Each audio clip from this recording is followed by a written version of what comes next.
తెలంగాణ రాష్ట్ర ప్రభుత్వం ప్రజలకు సంక్షేమ పథకాలు అందుబాటులోకి తీసుకురావాలన్న ఒక మంచి ఆలోచనతో మంత్రివర్గ సహచరులందరి సూచన సలహా మేరకు ఫ్యామిలీ డిజిటల్ కార్డ్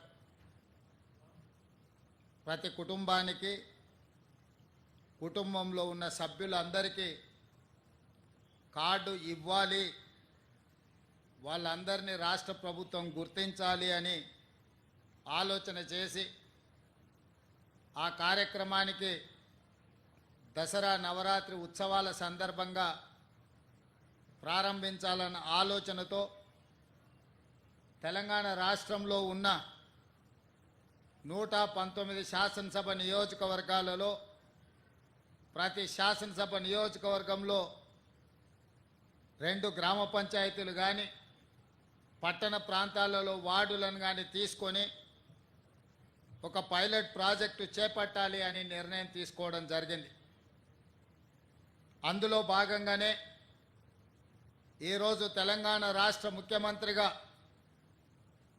గతంలో మల్కాజ్గిరి పార్లమెంటు నియోజకవర్గానికి ఎంపీగా ఢిల్లీలో ప్రాతినిధ్యం వహించిన నేను మొన్న జరిగిన శాసనసభ ఉప ఎన్నికలలో శ్రీ గణేష్ను మీరు శాసనసభ్యుడిగా ఎన్నుకొని కాంగ్రెస్ పార్టీకి అండగా నిలబడ్డందుకు ఈ కార్యక్రమాన్ని కంటోన్మెంట్ శాసనసభ నియోజకవర్గం నుంచి ప్రారంభించి అందులో నేనే పాల్గొని మీ అందరితో కలవడానికి ఈరోజు ఈ కార్యక్రమానికి రావడం జరిగింది.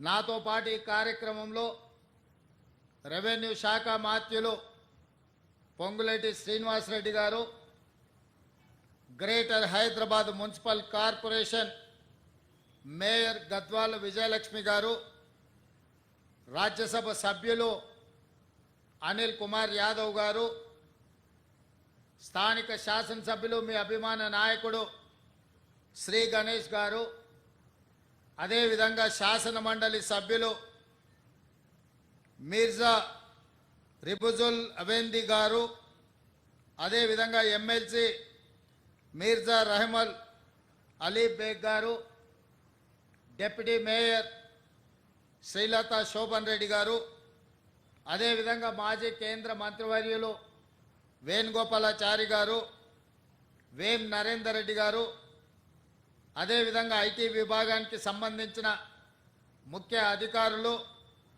మున్సిపల్ శాఖకు సంబంధించిన ముఖ్య అధికారులు, ప్రభుత్వం యొక్క అధికారులు, కంటోన్మెంట్ ప్రజలందరూ ఈ ప్రారంభోత్సవ కార్యక్రమంలో పాల్గొని ప్రభుత్వం తీసుకురాబోతున్న ఒక మంచి ఆలోచనను ఫ్యామిలీ డిజిటల్ కార్డ్ ప్రారంభంలో పాల్గొని ఇది ప్రజలకు అందుబాటులో తీసుకురావడానికి విచ్చేసినందుకు మీకు అందరికీ మనస్ఫూర్తిగా ధన్యవాదాలు తెలియజేస్తున్నా.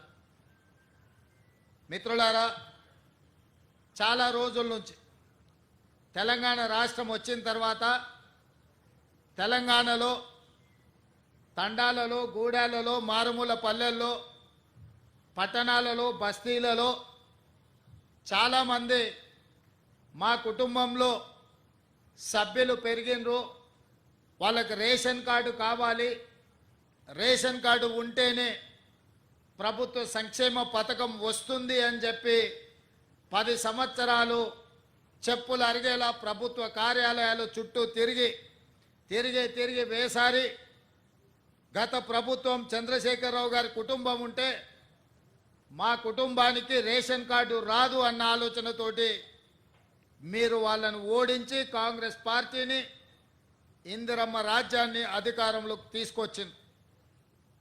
అధికారంలోకి వచ్చిన మేము బాధ్యతాయుతంగా ప్రతి పేదవాడికి రేషన్ కార్డును అందించాలన్న ఆలోచనతోని వివిధ రాష్ట్రాలలో తీసుకుంటున్న నిర్ణయాలు, అమలు చేస్తున్న విధానాల మీద అధికారిక బృందాలను పంపించి మంత్రివర్గ ఉపసంఘాన్ని ఏర్పాటు చేసి మెరుగైన విధానాన్ని తెలంగాణ ప్రజలకు అందించాలి అని ఒక నిర్ణయం తీసుకున్నాం. ఈ అన్ని విధానాలను పరిశీలించిన తర్వాత అది రాజస్థాన్ కావచ్చు, హర్యానా కావచ్చు, మహారాష్ట్ర కావచ్చు, కర్ణాటక కావచ్చు, వివిధ రాష్ట్రాలలో జరుగుతున్న అమలవుతున్న విధానాలను తెలంగాణ రాష్ట్రంలో గతంలో అమలు చేసిన విధానాలను అన్నిటిని కూడా అంచనా చేసి సరిపోల్చి చూసి ఒక నూతన విధానాన్ని ఈరోజు పైలట్ ప్రాజెక్టు కింద మనం ప్రారంభించినాం. ఇవాళ కొన్ని పత్రికలలో రాస్తున్నారు రేషన్ కార్డుల విధానాన్ని ఉపసంహరించుకున్నారని. ఈ పత్రికలకు మరి ఎవరు చెప్తారో నాకైతే తెలీదు, కానీ వాళ్ళకి రేషన్ కార్డుకి ఈరోజు ప్రవేశపెడుతున్న ఫ్యామిలీ డిజిటల్ కార్డుకి తేడా తెలియకపోవడం దురదృష్టకరం. ఇంతకుముందు పేపర్ల మీద మాన్యువల్లో కార్డులు ఇచ్చేవాళ్ళు. Ration card separate, Aarogyasri card separate, లేదా అదేవిధంగా రైతు బీమా, లేకపోతే రైతు బంధు, షాదీ ముబారక్, కళ్యాణ లక్ష్మి, ఆసరా పెన్షన్, ఇట్లా ఏది చెప్పినా, అదేవిధంగా అసంఘటిత కార్మికులకు హెల్త్ ప్రొఫైల్కు సంబంధించిన విధానాలు ఎక్కడికక్కడ ఏ డిపార్ట్మెంట్ ఆ డిపార్ట్మెంట్ దాదాపుగా 30 శాఖలు 30 రకాల సమాచారాన్ని సేకరించి ఎవరికి వాళ్ళ దగ్గర నిక్షిప్తం చేసుకోవడం వల్ల అసలు కుటుంబ సభ్యులు ఎవరు, ఆ కుటుంబంలో రేషన్ కార్డ్ అర్హత ఉన్న వాళ్ళు ఎవరు, పెన్షన్కి అర్హత ఉన్న వాళ్ళు ఎవరు, రైతు బీమాకు అర్హత ఉన్న వాళ్ళు ఎవరు, రైతు బంధుకు అర్హత ఉన్న వాళ్ళు ఎవరు, ఫీజు రియంబర్స్మెంట్కి అర్హత ఉన్న వాళ్ళు ఎవరు, ఇందిరమ్మ ఇల్లుకు అర్హత ఉన్న వాళ్ళు ఎవరు, ఈ విధంగా చెప్పుకుంటూ వెళ్తే 200 యూనిట్లు ఉచిత కరెంటుకు అర్హత ఉన్న వాళ్ళు ఎవరు, ఆర్టీసీ బస్సులో మహిళల ఉచిత ప్రయాణానికి ఎవరు అర్హులు, అదేవిధంగా 500 రూపాయలకు సిలిండర్ ఇవ్వడానికి ఎవరు అర్హులు, ఇట్లా ఎక్కడికక్కడ రకరకాల సమాచారము రకరకాల శాఖల దగ్గర ఉండడం వల్ల మెరుగైన విధానంతో పరిపాలన సాగించడానికి, ప్రజలకు మెరుగైన సేవలు అందించడానికి వస్తున్న ఇబ్బందులన్నిటిని కూడా రాష్ట్ర ప్రభుత్వం ఒక అంచనాకు వచ్చింది. అందుకే ఈరోజు రాష్ట్ర ప్రభుత్వం 30 శాఖల దగ్గర ఉన్న సమాచారాన్ని అంతా ఒక్క ఫ్యామిలీ డిజిటల్ కార్డుకి ఒక్క క్లిక్, ఎట్లయితే ఆధార్ను ఆ రోజు మన్మోహన్ సింగ్ గారు ప్రవేశపెట్టడంతో ప్రతి మనిషికి దేశంలో గుర్తింపు వచ్చిందో, 137 కోట్ల మందికి ఈరోజు ఆధార్ ఉంది అని అంటే అదే ఆధారమైంది ప్రభుత్వం ఇచ్చే సంక్షేమ పథకాలకు. అట్లాంటి ఆధార్ను ఇంకా మెరుగుపరిచి ఈరోజు ఫ్యామిలీ డిజిటల్ కార్డు రూపంలో ప్రతి కుటుంబానికి అర్హత కలిగిన వాళ్లకు అన్ని సంక్షేమ పథకాలను అందుబాటులోకి తీసుకురావాలని ఒక్క క్లిక్తో సమాచారం అంతా సంక్షిప్తంగా ఉండి ప్రభుత్వ శాఖలలో ఉండే అధికారులకు అందుబాటులో ఉండాలని ఇవాళ ఈ విధానాన్ని ప్రవేశపెట్టినాం.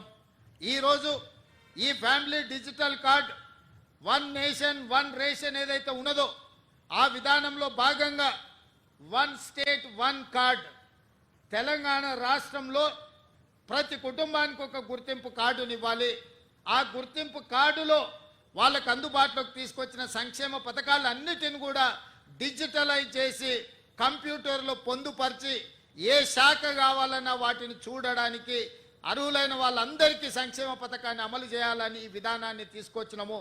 ఇవాళ ఈరోజు ప్రవేశపెడుతున్న ఫ్యామిలీ డిజిటల్ కార్డు, ఇదే రేషన్ కార్డు, ఇదే మీ ఆరోగ్యశ్రీ కార్డు, ఇదే మీ రైతు బీమా కార్డు, ఇదే మీ ఫీజు రియంబర్స్మెంట్ కార్డు, ఇదే మీ ఇందిరమ్మ ఇల్లుకు అర్హత, ఇదే మీకు కళ్యాణ లక్ష్మిని పొందడానికి అర్హత వస్తుంది.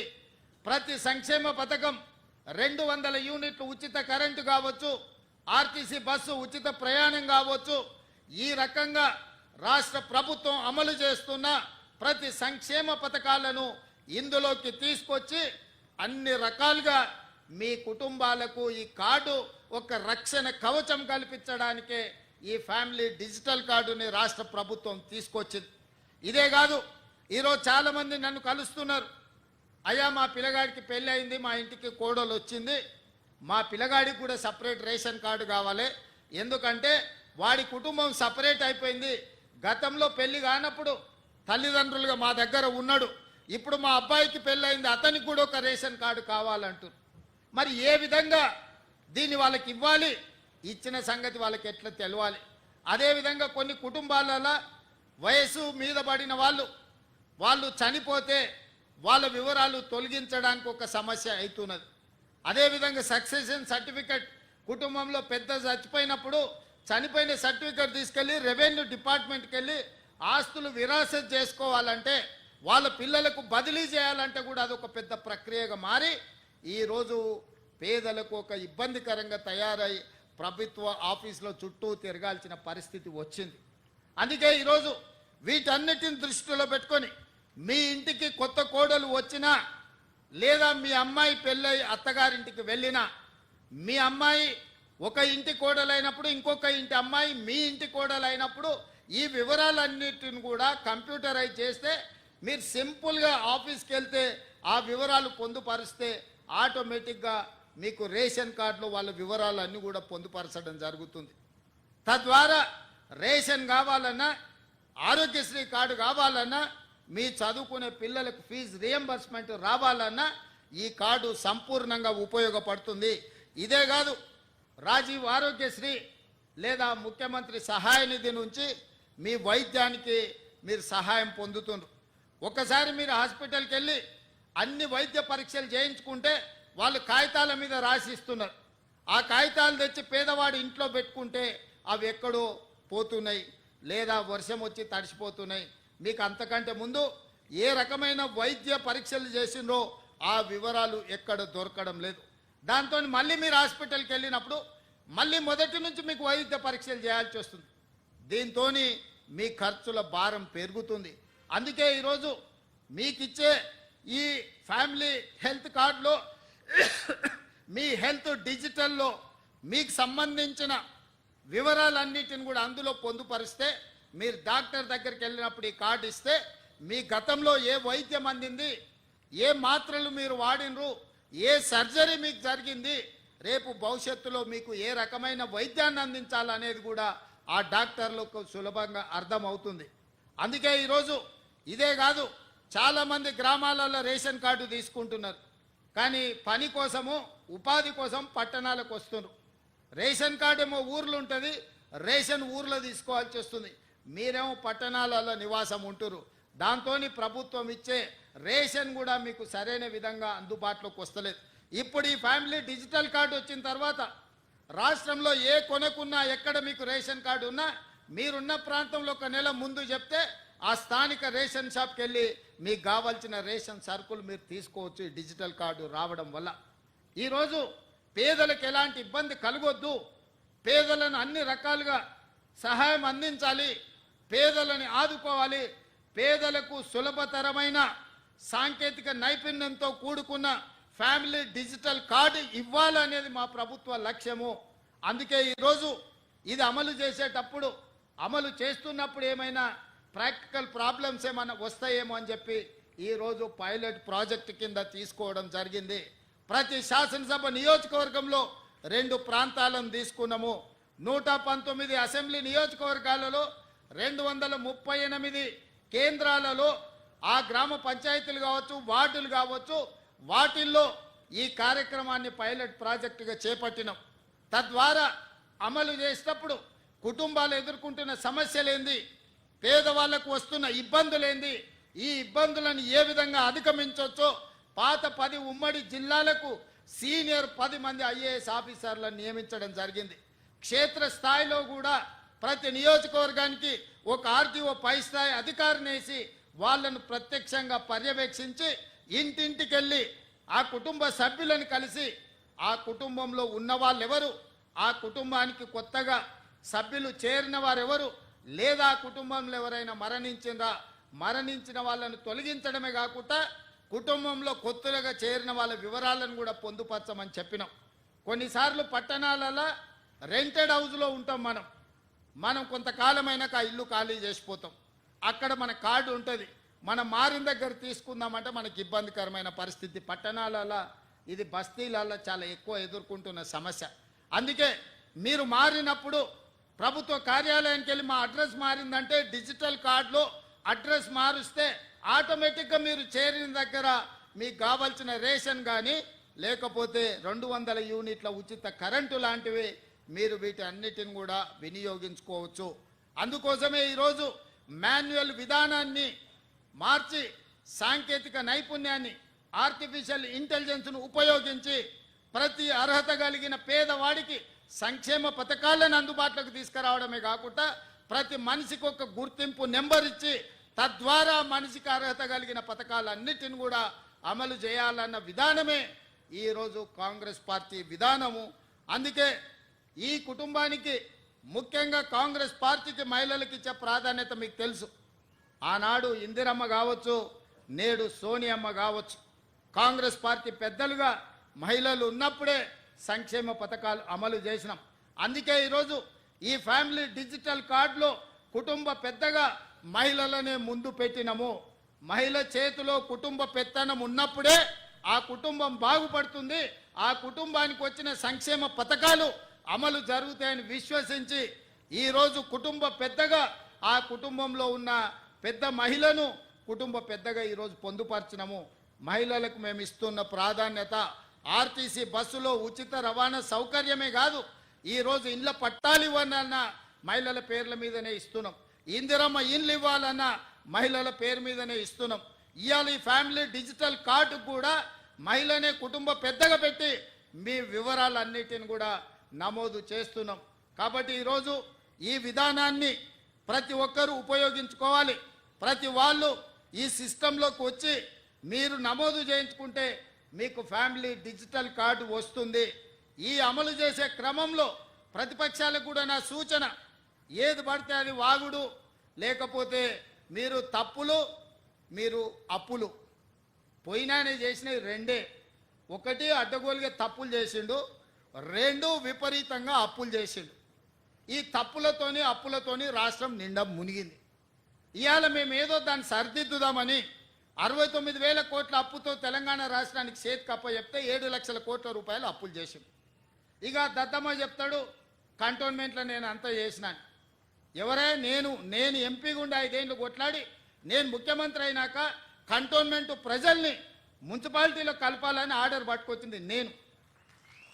మీ తాత తెచ్చిండా? ఎలివేటెడ్ కారిడార్ ఆర్మీ ప్రాంతంలో రోడ్లు ఇబ్బంది జరిగి ఈ ప్రాంతం పెండింగ్ ఉంటే భూమికి భూమి బదలాయింపు కింద ఇచ్చి ఆర్మీతో నేను మాట్లాడి రాజ్నాథ్ సింగ్ నేను కలిసి ఎలివేటెడ్ కారిడార్లకు దాదాపుగా 194 ఎకరాల భూమిని బదలాయింపజేసి ఈ కంటోన్మెంట్ ఎదుర్కొంటున్న ట్రాఫిక్ సమస్యను శాశ్వతంగా పరిష్కరించడానికే ఎలివేట్ కారిడార్స్ కోసం మనం అనుమతి తీసుకొచ్చినాం. ఇవాళ ఇక్కడ చాలా మంది రక్షణ శాఖకు సంబంధించిన భూములల్లా ఇండ్లు కట్టుకున్నారు పేదోళ్ళు. ఇవాళ వాళ్ళకు ఓటర్ లిస్టులో కంటోన్మెంట్ ఎలక్షన్ ఉంటే వాళ్ళకు ఓటర్లలో పేరు లేదు. వాళ్ళు కనీసం ఓటు హక్కు కూడా తీసుకురాలేదు. 10 ఏళ్ళు ముఖ్యమంత్రిగా ఉండి 10 ఏళ్ళు రాష్ట్రంలో అధికారం చెలాయించి ఇవాళ అందుకే వాళ్ళకి శాశ్వతమైన ఓటు హక్కు తీసుకురావాలంటే ఈ రక్షణ శాఖ భూమిని తెలంగాణ రాష్ట్ర ప్రభుత్వం బదిలీ చేసుకొని తెలంగాణ రాష్ట్ర ప్రభుత్వం రక్షణ శాఖకు ఆల్టర్నేట్ ల్యాండ్ ఇచ్చి ప్రత్యామ్నాయంగా భూమినిచ్చి భూమిని బదలాయించి ఈ ప్రాంతంలో ఉన్న పేదలకు ఇళ్ళ పట్టాలు ఇవ్వాలని ఇవాళ మేము నిర్ణయం తీసుకున్నాం. ఇంతకుముందు మిత్రుడు శ్రీ గణేష్ అదే అంశాన్ని నా దృష్టికి తీసుకొచ్చాడు. మా రెవెన్యూ శాఖ మంత్రి గారు నాకు చెప్తున్నారు, అన్న ఎంత భూమి అయినా బదలాయించు, వాళ్ళందరికీ పట్టాలు ఇవ్వాలి అని. ఇవాళ ఇట్లాంటి మంచి కార్యక్రమాలు తీసుకొని మేము ముందుకు వస్తుంటే వాటి మీద సూచనలు చేయకుండా వాటి మీద మాట్లాడకుండా ఇవాళ ఏదేదో మాట్లాడుతున్నాడు. ఆయన మాటలకు మీకు అందరికీ అర్థమై ఉంటుంది. అధికారం కోల్పోవడంతో విచక్షణ కూడా కోల్పోయింది. ఏం మాట్లాడుతున్నాడో ఎందుకు మాట్లాడుతున్నాడో నాకైతే అర్థం కాలే. 10 ఏళ్ళు మీరు ఉన్నారు, 10 ఏళ్ళు ఏలినరు, నిరుద్యోగుల ఉసురు పోసుకున్నారు, మీ ఉద్యోగం వాళ్ళు ఊడగొట్టారు. ఈ ప్రభుత్వం వచ్చినాక 90 రోజుల్లో 30,000 ఉద్యోగాలు ఇదే ఎల్బీ స్టేడియంలో ఒక్కొక్కరికి పేరున పిలిచి వాళ్ళకు ఉద్యోగాలు ఇచ్చింది ప్రభుత్వం కాదా? మరో 30-35,000 ఉద్యోగాలు ఈ డిసెంబర్ లోపల ఇవ్వాలని నిన్నగాక మొన్న 11,062 మంది టీచర్ ఉద్యోగాల ఫలితాలు ప్రకటించి రేపు 9 తారీఖు నాడు అదే ఎల్బీ స్టేడియంలో పేదలకు విద్య చెప్పే ఈరోజు టీచర్ల నియామకాలు ప్రభుత్వం చేపట్టబోతుంది. అదేవిధంగా వైద్య రంగంలో వేలాది మంది పోస్టుల పారామెడికల్ సిబ్బందిని మన ప్రభుత్వం వచ్చినాక నియమించింది. ఇవాళ ఒక్కొక్క సమస్యను పరిష్కరించుకుంటూ, హైదరాబాద్లో ట్రాఫిక్ సమస్యను పరిష్కరించుకుంటూ, హైదరాబాద్కు వచ్చిన వరదల్ని పరిష్కరించుకుంటూ, హైదరాబాద్ కూరుకుపోతున్న బురదలో నుంచి నగరాన్ని కాపాడాలని ఒక మంచి ఆలోచనతోని ముందుకు వస్తే దాని మీద కూడా బురద జల్లుకుంటూ తిరుగుతున్నారు బామర్దులు. నేను అంటున్న కిరాయి మనుషులతో మీరు చేసే హడావిడి తెలంగాణ సమాజం నిశ్చితంగా గమనిస్తుంది. ఇవాళ పేదలకు అన్యాయమైందని ఏడుస్తున్నారు కదా. ఈ తెలంగాణ రాష్ట్రాన్ని దోసుకున్న నిధులు మీ పార్టీ ఖాతాలో 1500 కోట్లు ఉన్నాయి. ఒక 500 కోట్లు తీసి ఆ మూసీలో మునిగిపోయిన వాళ్ళకి పంచిపెట్టండి. మీకు అధికారంలోకి రాకంటే ముందు తొడుక్కోవడానికి చెప్పులు కూడా లేవు కదా. ఈరోజు 1500 కోట్ల రూపాయలు మీ పార్టీ ఖాతాలో ఉన్నాయి. అది ఎవరి సొమ్ము? తెలంగాణ ప్రజల సొమ్ము కాదా? ఇవాళ తెలంగాణ ప్రజలు మూసీలో ఉన్న పేదలు బాధలు ఎదుర్కొంటున్నారని మీరు మాట్లాడుతున్నారు కదా. ఒక 500 కోట్ల రూపాయలు మీ పార్టీ ఖాతాలో నుంచి తీసి వాళ్ళకి పంచి పెట్టండి. వాళ్ళకి ప్రత్యామ్నాయం ఏం చేయాలో చెప్పండి. ఈరోజు ఈ ప్రభుత్వం సిద్ధంగా ఉంది వినడానికి. హైడ్రా గురించి అసెంబ్లీలో చర్చ పెట్టినప్పుడు ఈ సన్నాసులు పారిపోయినరు, మాట్లాడలేదు. హైడ్రా మీద అసెంబ్లీలో చర్చ జరగలేదా? ఆ రోజు మీరు సూచన చేసి ఉంటే ఈరోజు మీరు అడ్డగోలుగా మాట్లాడాల్సిన అవకాశమే లేకపోతుండే కదా. ఈరోజు పేదలకు ఏం చేద్దామో చెప్పండి. మీ తాత సొమ్ము మా తాత సొమ్ము ఇచ్చేది లేదు. ప్రజలు కట్టిన పన్నుల నుంచి పేదలకు ఇవాళ 12,000 మంది బఫర్ జోన్లో లేకపోతే నదీ బెడ్డులో మూసి పరివాహక ప్రాంతంలో ఉంటే 15,000 డబల్ బెడ్రూమ్ ఇండ్లు ఇవాళ మనం కేటాయించడానికి నేను ఆదేశాలు ఇచ్చిన. మూసి మురికిలో దోమలతోని కలుషితమైన నీళ్లతోని అక్కడ బతకలేని శవాలుగా జీవోత్సవాలుగా ఉన్న పేదవాళ్లకు ఆత్మగౌరవంతో బ్రతకడానికి ఇల్లు ఇచ్చి ఇంటి ఖర్చులకు 25,000 ఇచ్చి మా అధికారులు అక్కడ ఉండి వాళ్ళని ఇంటి దగ్గర దిగబెడుతుంటే అభినందించాల్సింది పోయి అన్యాయంగా మాట్లాడుతున్నారు. డబుల్ బెడ్రూమ్ ఇల్లు కంటే ప్రత్యామ్నాయం ఏముందో చెప్పండి. పంచుదాం, ఇది ప్రజల సొమ్ము. మేము సిద్ధంగా ఉన్నాం బాధ్యత తీసుకోవడానికి. ఇవాళ పేదల సంక్షేమం అమలు చేయడమే మా బాధ్యత. చేతనైతే రాండి, అఖిలపక్ష సమావేశాన్ని పిలుస్తాం, మీరు రాండి, ఏం చేయాలో చెప్పండి. ఏది చేసినా వద్దనడం, మీ చేతగాని తనాన్ని కప్పిపుచ్చుకోవడానికి మమ్మల్ని ఏ ప్రయత్నం చేయొద్దనడం ఇది సమంజసమని నేను అడుగుతున్నా. 10 నెలలు కూడా కాలే మేము అధికారంలోకి వచ్చి. 10 ఏళ్ళు ఈ రాష్ట్రాన్ని దోసుకతిన్న మీరు ఇవాళ ఆగర్భ శ్రీమంతులు ఎట్లయినరు? మీరు మాత్రం ఫామ్ హౌజుల్లో ఉండాలి.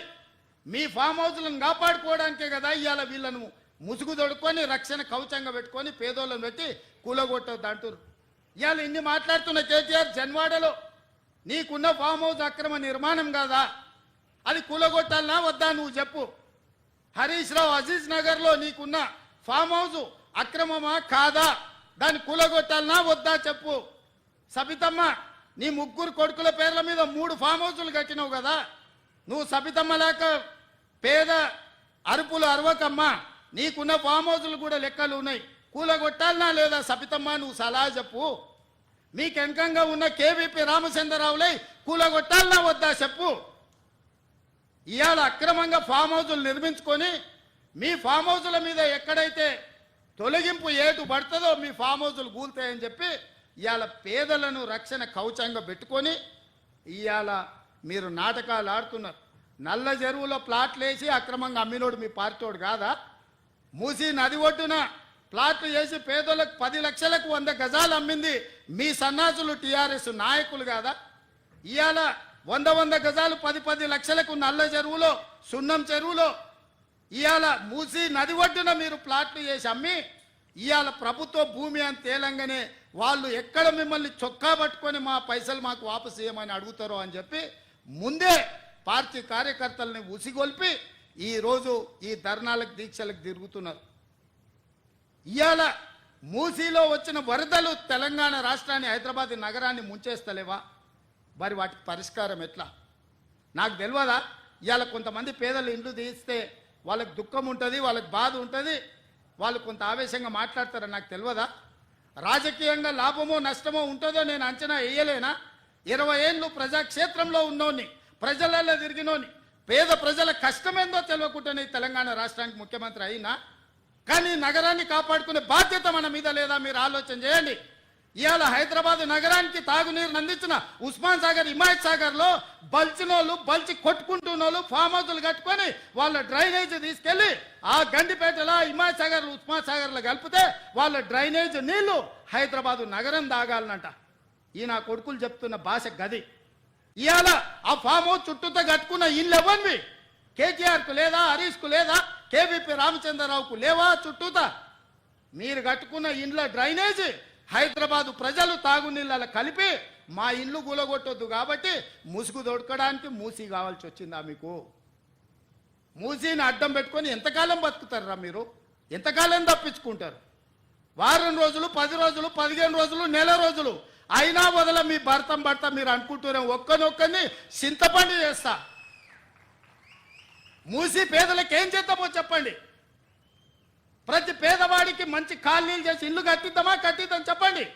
ప్రభుత్వం దగ్గర భూమి లేవా? ప్రభుత్వం ఏమైనా గొడ్డుపోయిందా? జవహర్ నగర్లో 1000 ఎకరాలు ఉంది ప్రభుత్వాన్ని. మూసీలున్న పేదవాళ్ళందరికీ తలా 150 గజాలు చేసి ఇచ్చి ఇందిరమ్మ ఇల్లు కట్టిద్దాం. రాండి సన్నాసులారా, ముందుకు రాండి, పేదోళ్ళు కట్టిద్దాం. ఎవరైతే నమ్మి మోసపోయి కట్టుకున్నారో వాళ్ళ ఇల్లు కట్టడానికి ఎంతైందో నష్టపరిహారం ఇద్దాం. ప్రభుత్వం ఖజానా నుంచి పంచుదాం. రాండి, అందరం కూర్చొని పంచుదాం ఒకటే వేదిక మీద. ఇవాళ ఈ ప్రాంతంలో ఎంపీ ఆయన మాట్లాడుతుండు.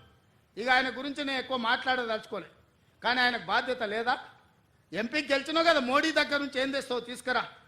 గుజరాత్లో అహ్మదాబాద్లో సబర్మతి రివర్ ఫ్రంట్ నరేంద్ర మోడీ కట్టుకోవచ్చు అంట, కానీ నరేంద్ర మోడీకి ఊడిగం చేస్తాడంటేనే కానీ మూసీ రివర్ ఫ్రంట్ మాత్రం తెలంగాణలో కట్టొద్దంట. ఏం న్యాయమా ఇది? ఇక్కడ ఉన్న ప్రజలే కాదు, నువ్వు కూడా బతకనీకి వచ్చినోనివే. నువ్వు బతకనీకి వచ్చినావు, ఓట్లు వేయించుకున్నావు, ఎంపీ అయినావు. కానీ వాళ్ళు మాత్రం మూసీలు అదే మురికి కూపంలో ఉండాలనా? వాళ్ళందరినీ చక్కదిద్దాల్సిన బాధ్యత నీకు లేదా? రా, ఈటల రాజేందర్ ఇద్దరం కలిసి మోడీ దగ్గరికి పోదాం. పోయి 25,000 కోట్లు తీసుకొద్దా, మూసీలు ఉన్న పేదోళ్ళకి పంచి పెడదాం, ఇల్లు కట్టిద్దాం. డబుల్ బెడ్రూమ్ ఇల్లు కాదు, మంచి కాలనీలు కట్టిద్దాం వాళ్ళకు. 40 లక్షల కోట్ల బడ్జెట్ ఉంది కదా మోడీ దగ్గర. హైదరాబాద్ నగరానికి 25,000 కోట్లు ఇవ్వలేడా?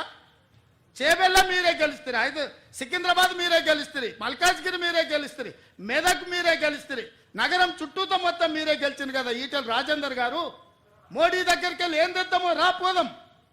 నాకేం బేసిజాలు లేవు. రాజేందర్ గారు రండి సచివాలయానికి, ఏ ప్రతిపాదన తెస్తారో తీసుకురండి. కేటీఆర్ హరీష్ రావు మొదటి రోజు మాట్లాడతారు, తెల్లారా జిరాక్స్ కాపీ తీసుకొని ఈటల రాజేందర్ మాట్లాడతారు. ఏందా ఈ భాగవతం? ఏమనికి అర్థమైతే లేదా? 10 ఏళ్ళు వాళ్ళతో మంత్రుండి నువ్వేం వెలుగబెట్టినో తెలంగాణ సమాజం గమనిస్తలేదా? గౌరవం పెట్టుకోండి రాజేందర్ గారు. మీరు మిమ్మల్ని గౌరవించాలనే మేము అనుకుంటున్నాం, కానీ మీరు ఆ గౌరవం నిలబెట్టుకునే పరిస్థితి లేదు. మీరు పార్టీ మారినరు, వేరే పార్టీ ఎంపీ అయినరు, కానీ పాత వాసన మాత్రం మీకు పోతలేదు. ఆ గత్తర వాసన అట్లనే మీతో కొడుతుంది, గత్తు వాసన. నేను ఇవాళ సూటిగా వారికి సూచన చేస్తున్న ఈటల రాజేందర్ గారికి, మూసీ పరివాహక ప్రాంతంలో ఉన్న పేదలకు ఇళ్ల పట్టాలతో పాటు ప్రధానమంత్రి ఆవాస్ యోజనలో ఇల్లు కట్టిద్దాం. మీరు రాండి, నరేంద్ర మోడీ దగ్గరికి వెళ్దాం. నేను వస్తా, నా మంత్రివర్గాన్ని మొత్తం తీసుకొని వస్తా. మాకేం బేసిజాలు లేవు నరేంద్ర మోడీ గారిని కలవడానికి. వారు ఈ దేశానికి ప్రధానమంత్రి. మనం లక్షల కోట్ల రూపాయలు కేంద్రానికి పన్నులు కట్టినాం. 25,000 కోట్లు ఆయన దగ్గర తీసుకొద్దాం. మీరు రండి. అదేవిధంగా హరీష్ కేటీఆర్ కూడా నేను చెప్తున్నా, మీరు ప్రతిపక్షం అంటారు కదా, రండి సచివాలయం. 4 రోజులు కానీ లేవకుండా కూర్చుందాం, చర్చ చేద్దాం. చెరువులు ఆక్రమించుకున్నోడు ఎవడు? చెరువులు ఆక్రమించుకున్నోళ్ళు ఎవరు?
ఈరోజు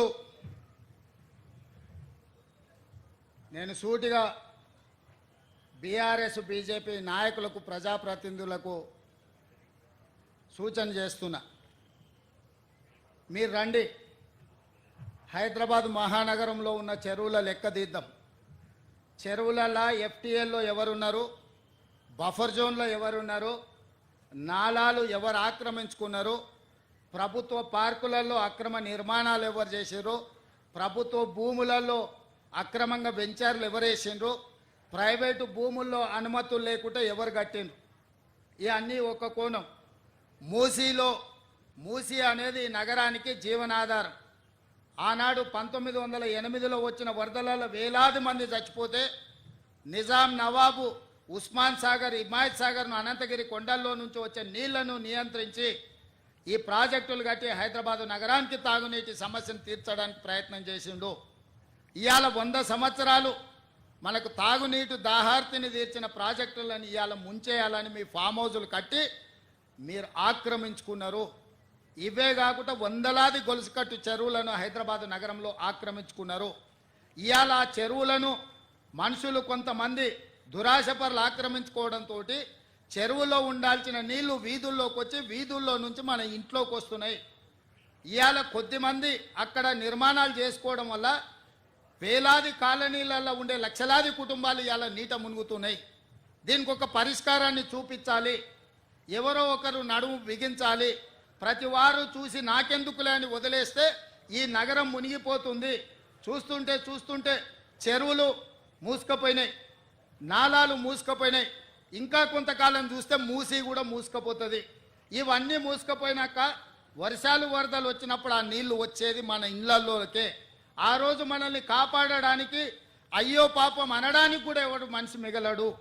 అందుకే ఈరోజు రాజకీయాలలో లోతు తెలవక కాదు, కొన్ని మంచి పనులు భవిష్యత్ తరాలకు అందించాలంటే మన పిల్లలకు, వాళ్ళ పిల్లలకు, భవిష్యత్ తరాలకి నగరాన్ని ఒక మంచి నగరంగా, సురక్షితమైన నగరంగా అందించాలి అని అంటే ఎవరో ఒకరు ఎఫ్టీఎల్లో ఆక్రమణలు తొలగించాలి, బఫర్ జోన్లో తొలగించాలి, నాలాలను తొలగించాలి, మూసీలో ఆక్రమణలు తొలగించాలి. వర్షాలు వచ్చినప్పుడు వరదలు రాకుండా ఈ నీళ్లను నియంత్రించి చెరువుల్లో ఒడిసి పట్టాలి. హైదరాబాదు నగరం ఇవాళ ఒకప్పుడు 200 ఫీట్లు వేస్తే బోరు పడేది. ఇవాళ 1200 ఫీట్లు వేసినా బోరు పడతలేదు. దీనికి కారణం ఈ సాగునీటి చెరువులను ఈరోజు ఆక్రమణలకు గురి కావడం కాదా? మరి ఈ సమస్యకు పరిష్కారం ఏంది? ఇవాళ ఇంకుడు గుంతలు కట్టాలి అని చెప్పినాం. ఎన్ని ఇళ్లలో ఇంకుడు గుంతలు ఉన్నాయని నేను అడుగుతున్నా. ఇవాళ అందుకే మా అధికారులకు ఆదేశాలు ఇచ్చిన, ఇంకుడు గుంతలు కట్టని ఇళ్లకు అనుమతులు ఇచ్చేది లేదు. ఇంకుడు గుంతలు లేని ఇళ్లకు నీళ్ల ట్యాంకర్ 2 అంతలు ఛార్జ్ చేయమని మా అధికారులకు నేను ఆదేశాలు ఇస్తున్నా. ఇవాళ వాతావరణం కలుషితం అయిపోయి హైదరాబాదు నగరంలో నీళ్లు అడుగంటిపోయి 2000 ఫీట్లు బోర్ వేసుకున్నా నీళ్లు పడని పరిస్థితి వస్తే ఈ నగరంలో ప్రజలు బతకలేరు. ఈ నగరం సర్వనాశనం అయిపోతుంది. అందుకే ఇవాళ రాజకీయంగా నాకు తెలుసు, ఈరోజు కొంతమంది పేదల కష్టం వచ్చింది, వాళ్ళ కన్నీళ్ళని నేను అర్థం చేసుకుంటే వాళ్ళ దుఃఖం నాకు అర్థం అవుతుంది. మధ్యతరగతి వాళ్ళు జీవితాంతం కష్టపడి సంపాదించుకున్నది కొంతమంది మోసగాళ్ళ చేత నమ్మి మోసపోయి టీఆర్ఎస్ సన్నాసులను నమ్మి లక్షల రూపాయలు పెట్టి కొనుక్కున్న ఇల్లు అధికారులు వచ్చి కూలగొడితే ఆ కుటుంబం యొక్క దుఃఖం, ఆ బాధ నాకు తెలుసు. కానీ ఇట్లనే వదిలేసుకుంటూ పోతే ఇవాళ చెరువులను ఆక్రమించుకొని, నాలాలను ఆక్రమించుకొని, మూసీని ఆక్రమించుకుంటే ఈ సమస్యకు పరిష్కారం ఎక్కడ? ఇవాళ వాళ్ళని తొలగిద్దాం. తొలగించినప్పుడు వాళ్ళకు వచ్చిన నష్టాన్ని ఏ విధంగా భర్తీ చేద్దామో మీరు సూచన ఇవ్వండి. ఈ ప్రభుత్వం సిద్ధంగా ఉంది. ఏ పేదవాడి కన్నీళ్లు మేము చూడదలుచుకోలేదు. ప్రతి పేదవాడికి ప్రత్యామ్నాయం చూపించాలన్నదే నా ఆలోచన. ఇవాళ మూసీలో ఆ దోమలు, ఆ కంపు, ఆ కలుషితంలో బతికే కంటే ఒక మంచి డబుల్ బెడ్రూమ్ ఇల్లు ఇచ్చి వాళ్ళు బతకడానికి, ఉండడానికి ఇచ్చి, వాళ్ళకు పని కల్పించి వాళ్ళ పిల్లలు చదువుకోవడానికి ప్రభుత్వం ఏర్పాటు చేస్తే కేటీఆర్ హరీష్కి వచ్చిన నొప్పేందే, ఈటెల రాజేందర్ దుఃఖమేందే నాకు అర్థమైతలేదు. ఏంది మీ బాధ? వాళ్ళు మంచిగా బతకొద్దా? వాళ్ళు ఎప్పటికీ పేదోళ్ళలాగానే ఉండాలి, మూసీళ్ళే ఉండాలి. వాళ్ళ పేదరికం చూపించి వాళ్ళ దగ్గర ఓట్లు వేసుకొని మీరు ఎమ్మెల్యేలు, ఎంపీలు కావాలనా? వాళ్ళు మంచిగా బతకొద్దా? వాళ్ళు మంచిగా బతుకుతే, వాళ్ళ పిల్లలు చదువుకుంటే మీ దొరతనాన్ని ప్రశ్నిస్తారని చెప్పి ఈరోజు మీరు అడ్డం పడుతున్నారా? అదేవిధంగా బఫర్ జోన్లు ఉన్నోళ్ళను మీలాంటి మోసగాళ్ళు వాళ్ళకి అమ్ముతే వాళ్ళకి ఏ నష్టపరిహారం ఇద్దామో చెప్పండి. ప్రభుత్వం గొట్టుపోలే, ప్రభుత్వం మొత్తం దివాలా తీయలే. నువ్వు 7 లక్షల కోట్ల రూపాయలు అప్పు చేసినా ఈ ప్రభుత్వానికి చిత్తశుద్ధి ఉంది. ప్రభుత్వం నిధులు తెద్దాం, తెచ్చి వాళ్ళని ఆదుకుందాం. ఏ విధంగా వాళ్ళను తొలగించడం ద్వారా వాళ్ళకి న్యాయం చేద్దామో చెప్పండి. చెరువులలో ఉన్న ఎఫ్టీఎల్లు తొలగించాల్సిందే, బఫర్ జోన్ అక్రమ నిర్మాణాలు తొలగించాల్సిందే, కాలువల నాలాల ఆక్రమణలు తొలగించాల్సిందే, మూసీలో ఉన్న అక్రమ నిర్మాణాల నుంచి బెడ్లో మూసి రివర్ బెడ్లో ఉన్న పేదల ఇల్లు తొలగించాల్సిందే, బఫర్ జోన్లు ఉన్నాయి తొలగించాల్సిందే. తొలగించేటప్పుడు వాళ్ళకి ఏ విధంగా ఆదుకోవాలనో ప్రభుత్వం ప్రణాళిక చేస్తుంది. మీ దగ్గర ఏమన్నా సూచన ఉంటే చెప్పండి. మొదటి ప్రణాళిక మూసి రివర్ బెడ్లు ఉన్న వాళ్ళకి డబుల్ బెడ్రూమ్ ఇల్లు ఇచ్చి తొవ్వ ఖర్చులకు కూడా 25,000 రూపాయలు ఇస్తున్నాం. ఎప్పుడన్నా మీరు ఆలోచన చేసిండ్రా పేదోనికి ఇల్లు ఇవ్వాలి, పేదోని ఆత్మగౌరవంతో బతికేటట్టు చూడాలని? ఈ పనులు చేసేటప్పుడు పేదలకు వచ్చింది బాధ. నాకు కూడా బాధ ఉంది, నాకు కూడా చాలా బాధ అనిపించింది సోషల్ మీడియాలో, లేకపోతే కొంతమంది వాళ్ళ బాధ వెలుబుచ్చుతున్నప్పుడు. కానీ వాళ్ళని ఆదుకుందాం. ఏ విధంగా ఆదుకుందాం మీరు చెప్పండి. ప్రత్యామ్నాయం చెప్పండి. మీరు ప్రతిపక్షాలు అంటున్నారు కదా, 10 ఏళ్ళు పాలించడం అంటున్నారు కదా, పరిపాలన అనుభవం ఉంది అంటున్నారు కదా. మీ 10 ఏళ్ల పరిపాలన దోపిడీకే పనికొస్తుందా? ప్రజలకు పేదలకు సంక్షేమం అమలు చేయడానికి పనికిరాదా? రాజేందర్ గారు నరేంద్ర మోడీ గారిని అడగండి, ఈ పేదలను ఎట్లా ఆదుకుందామో నిధులు తెద్దాం. మాకేం అభ్యంతరం లేదు. పిలువు మీ కిషన్ రెడ్డిని, బండి సంజయ్ గారిని, నువ్వే లీడ్ చేయి, నువ్వే ముందు ఉండు, మేము నీ వెనకాల నించుంటాం. 10 ఏళ్ళు మంత్రిగా చేసినావు కదా రాజేందర్ గారు, రాష్ట్రంలో నీకు అనుభవం ఉంది కదా, ఈరోజు ఎంపీ కదా, మీ నాయకుడు నరేంద్ర మోడీ ప్రధానమంత్రిగా ఉన్నాడు కదా, నువ్వే మా ముందు వరుసలు నిలబడి మేము మీ వెనకాల ఉంటాం. నా మొత్తం మంత్రివర్గాన్ని తీసుకొని వెనకాల వస్తాం. మోడీ దగ్గరికి పోదాంపా, ఓ 25,000 కోట్ల రూపాయలు ఇప్పి. ఎవరు వద్దన్నారు? లేదు. ప్రభుత్వం ఏం చేయాలనో చెప్పు. ఇల్లు లేని పేదవాడికి ఇల్లు ఇవ్వడం నేరమా? వాళ్ళ పిల్లలకు చదువు చెప్పించడం నేరమా? వాళ్ళ ఇల్లు తరలించడానికి 25,000 రూపాయలు వాళ్ళకి తోవ ఖర్చులకు ఇవ్వడం నేరమా? అవి చేస్తుంటే మీరు ఎందుకు అడ్డం పడుతుర్రు? బఫర్ జోన్లు ఉన్న వాళ్ళకి కూడా ఒకవేళ 2 అంతస్తులు ఇల్లు ఉంటే వాళ్ళ నష్టపరిహారం ఏం చేద్దామో చెప్పండి. మీరు వాళ్ళని తొలగించొద్దు. వాళ్ళ జీవితాలు ఎప్పుడు మూసిల్నే ఉండాలి, ఆ మురికిలోనే మునిగిపోవాలి, ఆ మురుగులోనే చచ్చిపోవాలనా? కింద నల్గొండ జిల్లా ఎల్బీ నగరు, మహేశ్వరము, ఇబ్రాహీంపట్నము, మునుగోడు, తుంగతుర్తి, నకరేకల్లు, భువనగిరి, ఆలేరు ఇవన్నీ మూసీ ప్రాజెక్టు కింద 40,000 ఎకరాల ఆయకట్టు ఉంది. ఇక్కడి నుంచి అక్కడికి మురుగునీళ్ళు పోయి ఒక పక్కన ఫ్లోరైడ్, రెండో పక్కన మూసి మురికి నల్గొండ జిల్లా ప్రజలు బతకలేని పరిస్థితిలో ఉంటే ఆ నల్గొండను ప్రక్షాళన చేయడానికి ఈరోజు ఒక ప్రయత్నం చేస్తుంటే దాన్ని అడ్డుకుంటారు. రేపు పొద్దుగాల ఏ మోకం పెట్టుకొని నల్గొండలు తిరుగుతావు కేటీఆర్? నువ్వు నల్గొండలో కాలు పెట్టు పో. ఈరోజు భువనగిరో, ఆలేరో, నకరేకల్లో పోయిరాపో ఒకసారి. పోయి వస్తే నీకు హరీష్ రావుకి అక్కడ ఏముందో పరిస్థితి తెలుస్తుంది. మూసి మురుగుతోనే అక్కడ పంటలు ఎట్లా కలుషితమవుతుందో పోదంపా. అక్కడ నీళ్లు తాగి పశువులు చచ్చిపోతున్నాయి. అక్కడ పాలు, కూరగాయలు కూడా తినలేని పరిస్థితి ఉన్నాయి. ఆకుకూరలు కూడా ఈ కలుషితమైన నీళ్ల వల్ల ఎంత కాలుష్యం వచ్చి ఎంత విషంగా మారిందో నల్గొండ జిల్లా. ఈరోజు వాళ్ళు విషం దిగమింగుకొని నల్గొండ ప్రజలు బతుకుతున్నారు. ఇవాళ విషాన్ని దిగమింగుతున్నది నల్గొండ. ఆ నల్గొండను బాగు చేయడాలంటే మూసి ప్రక్షాళన చెయ్యాలి. ఆ మూసిని బాగు చేద్దామని మేమంటే మీరు అడ్డం పడుతున్నారు. అంటే నల్గొండ ప్రజలు సావాల్సిందేనా శాశ్వతంగా? ఒక పక్కన ఫ్లోరైడ్ ప్రాబ్లము, రెండో పక్కన మూసి కలుషితము, ఈ రెండింటితో నల్గొండను చంపేద్దామా? ఇదేనా మీ కోరిక? మీకు ఓట్లు వేయలేదు, నల్గొండలో ఒక సీటు గెలవకపోతే నల్గొండ ప్రజల్ని చంపేద్దామని స్కీమ్లు వేస్తారా? బామార్దులు కలిసి అని నేను అడుగుతున్నా.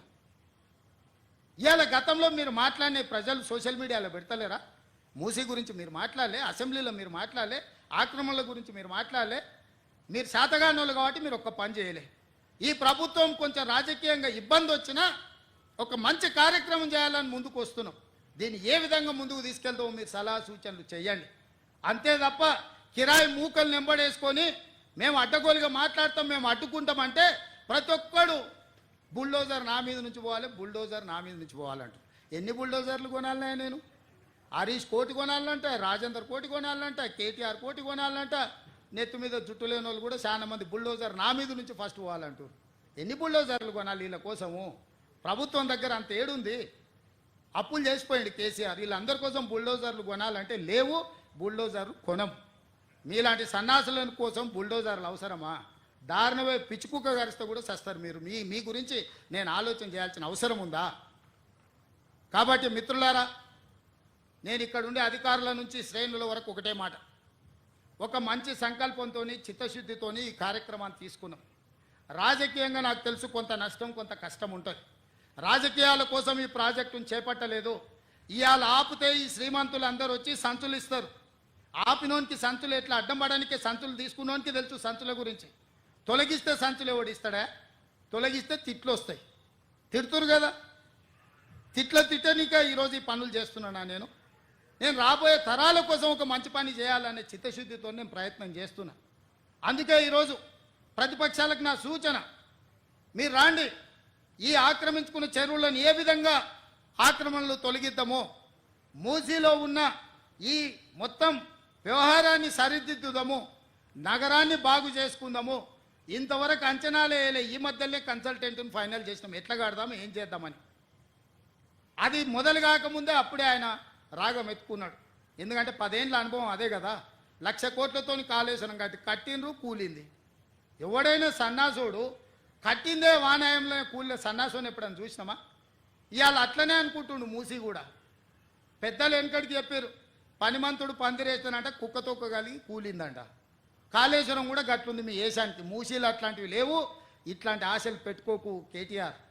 ఏదో నోటుకొచ్చింది మాట్లాడుతున్నావు. మీడియా ఉంది, సోషల్ మీడియా ఉంది. ఆ సినిమాలో ఎవడో చెప్పిండు కదా, అమ్మ గీసుకోవడానికి గడ్డం ఇచ్చావు, రాసుకోవడానికి పేపర్ ఇచ్చావు, చూయించుకోవడానికి టీవీ ఇచ్చావు. అట్లా మీ అయ్య నీకు మొత్తం రెడీగా చేసి పెట్టిన మందిని దోషి. రాయనికే పేపరు, చూపేయనికే టీవీ, ఇలాంటివన్నీ అడగోలుగా మాట్లాడడానికి సోషల్ మీడియా. మీ నాయన దోపిడీ చేసి నీకు ఇచ్చిండు కాబట్టి ఈ అడ్డగోలుగా పనులు చేస్తున్న ప్రజలు ఎవరు హర్షించరు. అందుకే మిత్రులారా, ఇది సందర్భం కాకపోయినా కొన్ని వివరాలు ప్రజలకు చెప్పాల్సిన అవసరం ఉండి ఈ వేదిక మీద నుంచి చెప్పిన. ఏది ఏమైనా ఈ ఫ్యామిలీ డిజిటల్ కార్డ్ తెలంగాణ పేద ప్రజల యొక్క భవిష్యత్తును మార్చబోతుంది. ఇదే రేషన్ కార్డ్, ఇదే ఆరోగ్యశ్రీ కార్డ్, ఇదే మీ ఫీజు రియంబర్స్మెంట్, ఇదే మీ షాదీ ముబారక్, ఇదే మీ కళ్యాణ లక్ష్మి, ఇదే మీ రైతు బీమా, ఇదే మీ రైతు భరోసా. ఇట్లాంటి కార్యక్రమాలు అన్నీ కూడా ఇందులో పొందుపరిచి ఉంటాయి. మీ కుటుంబంలో పెద్దలు ఎవరైనా అకాల మరణం చేస్తే వాళ్ళ వివరాలు తొలగించడానికి, మీ కుటుంబంలో పిల్లలకు పెండ్లైతే మీ కొత్త కోడలు వివరాలు పొందుపరచడానికి, మీ ఆస్తులు తల్లిదండ్రులు చనిపోతే విరాసత్ కింద మీ పేర్ల మీదకి మార్చుకోవాలన్నా ఈ కార్డు అన్ని రకాలుగా మీకు ఉపయోగపడుతుంది. ప్రజలందరూ ఈ కార్యక్రమంలో పాల్గొని ఈ కార్యక్రమాన్ని విజయవంతం చేయండి. వీలైతే మీ కుటుంబం అంతా ఒక గ్రూప్ ఫోటో దిగి ఈ డిజిటల్ కార్డుకి ఇవ్వండి. గవర్నమెంట్లో మీ కుటుంబాన్ని మొత్తానికి సంబంధించిన ఫోటో వివరాలు కూడా ఉంటే మీకు మెరుగైన వైద్యం, సరైన సహాయం రాష్ట్ర ప్రభుత్వం అందించడానికి అవకాశం ఉంటుంది. కాబట్టి అధికారులందరూ కూడా చిత్తశుద్ధితోని క్షేత్రస్థాయిలో పేదవాళ్ళు చెప్పే ప్రతి అంశాన్ని పరిగణలోకి తీసుకొని మీరు నోట్ చేసుకోండి. ఇది పైలట్ ప్రాజెక్ట్ మాత్రమే. 3 తారీఖు నుంచి 7 తారీఖు వరకు 5 రోజులు ఈ పైలట్ ప్రాజెక్ట్ ఇల్లు తిరిగి మీ వివరాలు పొందుపరిచి మీకు మెరుగైన సేవలను అందించడానికి ఈ ఫ్యామిలీ డిజిటల్ కార్డు తీసుకొచ్చారు.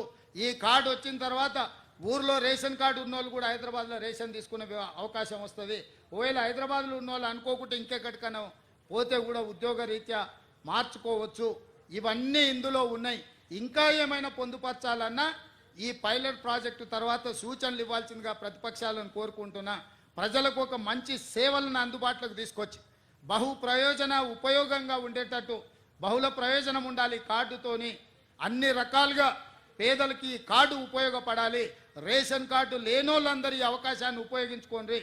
మేము ప్రజా దర్బారు పెట్టినా ఏది పెట్టినా రేషన్ కార్డులకు వస్తున్నారు. ఇవాళ అధికారులు మీ దగ్గరకు వస్తారు. ఈ అవకాశాన్ని ఉపయోగించుకొని మీ కుటుంబాల రేషన్ కార్డులు తీసుకోండి. భవిష్యత్తులో మీ సంక్షేమ పథకాలు అమలు జరగాలంటే family digital card, 1 state 1 card, ఈ అవకాశాన్ని వినియోగించుకోవాల్సిందిగా రాష్ట్ర ప్రజలందరికీ కంటోన్మెంట్ నుంచి నేను విజ్ఞప్తి చేస్తున్నా. ఇది ప్రతి ఒక్కరికి ఉపయోగపడే కార్డు. ప్రతి ఒక్కరిని తీసుకోవాల్సిందిగా మీడియా మిత్రులకు కూడా మీ ఆరోగ్య భద్రత కార్డుతో సహా దీనికి లింక్ అయి ఉంటుంది. మీరు కూడా ఈ కార్డు తీసుకోండి. మీడియాలకు రాజకీయ నాయకులకు అతీతం కాదు. ప్రతి వాళ్లకు ప్రభుత్వం వైపు నుంచి గుర్తింపు ఉండాలన్నా, ప్రభుత్వం వైపు నుంచి సంక్షేమ పథకాలు అమలు జరగాలన్నా, మీకు అవి చేరాలన్నా ఈ కార్డు ఉపయోగపడుతుంది. కాబట్టి ఈ కార్డును తీసుకోవాల్సిందిగా కోరుకుంటూ మీ అందరి దగ్గర సెలవు తీసుకుంటున్నా. ధన్యవాదాలు మిత్రులారా. వన్ స్టేట్ వన్ కార్డు ఒకటే బహుళ ప్రయోజనాలు. ఇప్పుడు ఈ కార్డు సర్వే ఫార్మ్ను ఆనరబుల్ సీఎం గారు లాంచ్ చేస్తారు, ఆవిష్కరిస్తున్నారు. ఈ సర్వే ఫామ్ యొక్క వివరాల్ని మరి ప్రజలకు అందుబాటులోకి తీసుకొస్తున్నారు. ఇది టీంకి అందజేయడం జరుగుతుంది. ఇప్పుడు ఆ టీం అంతా మరి ఇందాక ఆనరబుల్ సీఎం గారు చెప్పినట్టుగా ప్రభుత్వం నిర్దేశించిన స్థలాల్లో ఫీల్డ్ సర్వేకి వెళ్తారు. కార్డు ఒకటే, ప్రయోజనాలు ఎన్నో. ఒక చిన్న వేలి స్పర్శతో డిజిటల్ స్క్రీన్పై అన్ని వివరాలు అందుబాటులోకి తీసుకొచ్చే సర్వే ఫామ్ ఆవిష్కరించారు.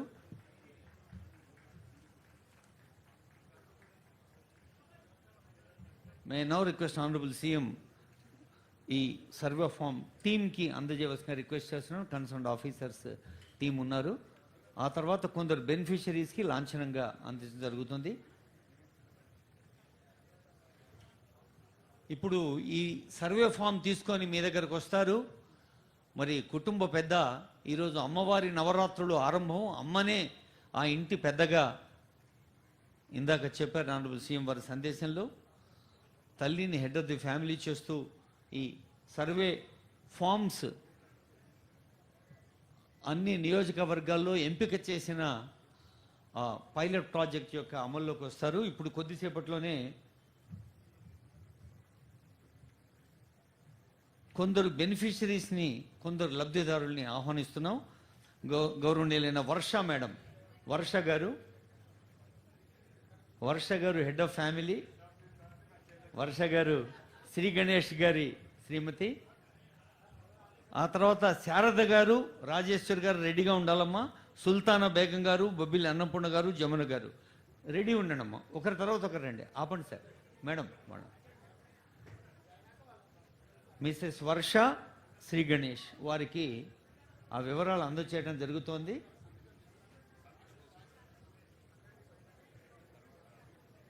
ఐ నౌ రిక్వెస్ట్ ఆ సర్వే ఫామ్లో ఉండే వివరాల్ని ఎక్స్ప్లెయిన్ చేస్తున్నారు.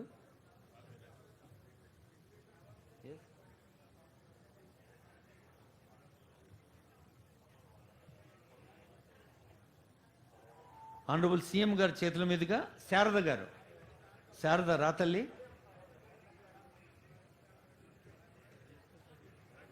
కష్టజీవులు, కర్మవీరులు వీరంతా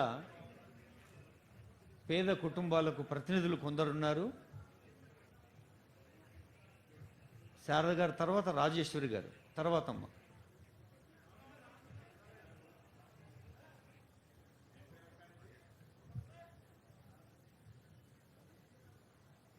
శారద మేడం వాళ్ళ కుటుంబానికి ధన్యవాదాలు. రాజేశ్వరమ్మ,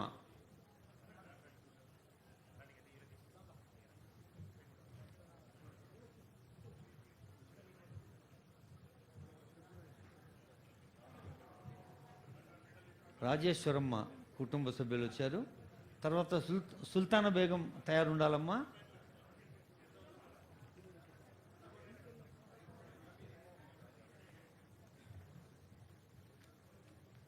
అందుబాటులో ఉన్న అధునాతన సాంకేతిక ప్రక్రియల్ని వాడుకొని సులభంగా, సరళంగా, పారదర్శకంగా ప్రభుత్వ బెనిఫిట్స్ పొందడానికి ఉపయుక్తంగా ఉంటుంది.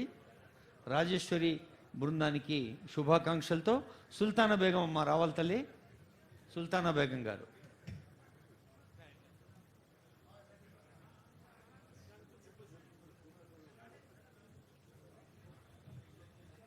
మనం హెడ్ ఆఫ్ ది ఫ్యామిలీనే పిలుస్తున్నాం. విన్నారు కదా, వర్షమ్మ, శారదమ్మ, రాజేశ్వరమ్మ, సుల్తానా బేగం అమ్మ, ఆ తర్వాత బొబ్బిలి అన్నపూర్ణ గారు రెడీ ఉండాలమ్మా. సుల్తానా బేగం గారికి ముబారక్బాద్. తర్వాత బొబ్బిలి అన్నపూర్ణమ్మ, అన్నపూర్ణమ్మ రాతల్లి. ఆ తర్వాత జమున గారు రెడీగా ఉండాలి.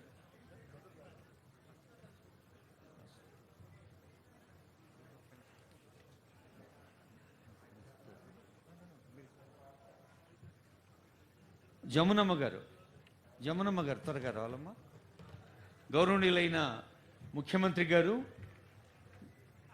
వన్ స్టేట్ వన్ కార్డ్ అనే ఒక అద్భుతమైన పథకాన్ని ఇక్కడ లాంచ్ చేసిన సందర్భంగా ఆనరబుల్ సీఎం గారికి, honourable minister revenue Ponguleti Srinivasa Reddy గారికి, స్థానిక శాసనసభ్యులు శ్రీ గణేష్ గారికి, మేయర్ గద్వాల విజయలక్ష్మి గారికి, ఆనరబుల్ ఎంపీ రాజ్యసభ అనిల్ కుమార్ యాదవ్ గారికి, ఆనరబుల్ అడ్వైజర్ వేం నరేందర్ రెడ్డి గారికి, ఆనరబుల్ ఎమ్మెల్సీస్ మీర్జా అహ్మద్ బేగ్ గారు, మీర్జా రియాజుల్ అఫెంది గారికి, పెద్దలు డాక్టర్ ఎస్ వేణుగోపాల్చారి గారికి, డిప్యూటీ మేయర్ శ్రీలత శోభన్ రెడ్డి గారికి, ఐటీ డిపార్ట్మెంట్ తరఫున, జిహెచ్ఎంసీ కమిషనర్ గారి తరఫున